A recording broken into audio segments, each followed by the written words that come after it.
is the best grow light for overwintering perennials. Guess what? It's not a really official grow light. It is simply an LED shop light. As you can see here, I have a Million Bells Calabrioca, a lemon cutting, and a starting to go dormant oak leaf hydrangea. And in here, I also have a few plants. As you can see in there, I have a couple of geraniums and also a cutting. But the point is, these things do not need the special red-blue light or red-purple light that you see. All they need is just a regular white LED shop light. I got this one from Walmart for only $8 for a 4-footer on sale, so keep an eye on that. And guess what?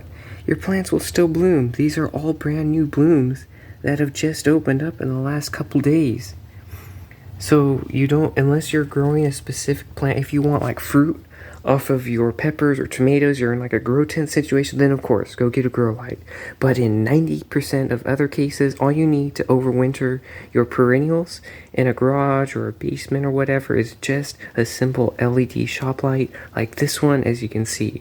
Nothing fancy, it's very user-friendly, budget-friendly too, and as you can see, my plants are perfectly healthy. They're perfectly green. They're not starting to yellow. If they are, it's due to a little bit of nitrogen deficiency.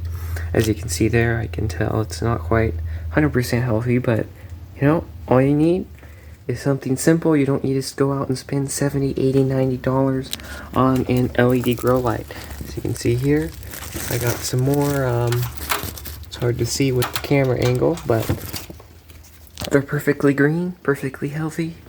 And I have this enclosure up just to protect the cuttings in there, my geranium cuttings, from the little bit extra cold. I also have overwintering geraniums in here, so I encourage you to subscribe to see videos on those, checking up on those, what you need to look for.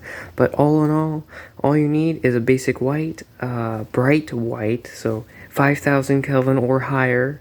At least 3,200 lumens, preferably 4,000 or 5,000 lumens is best, so that you're able to keep it a decent distance between the light and the plant, and you don't have to like put the light like really close. So that's just another, again, quick tip for you. I hope you take this and make it your own. T5 bulbs will also work. Those tube bulbs, those will also work. So just take my advice and make it your own. So until I see you in the next video, happy growing.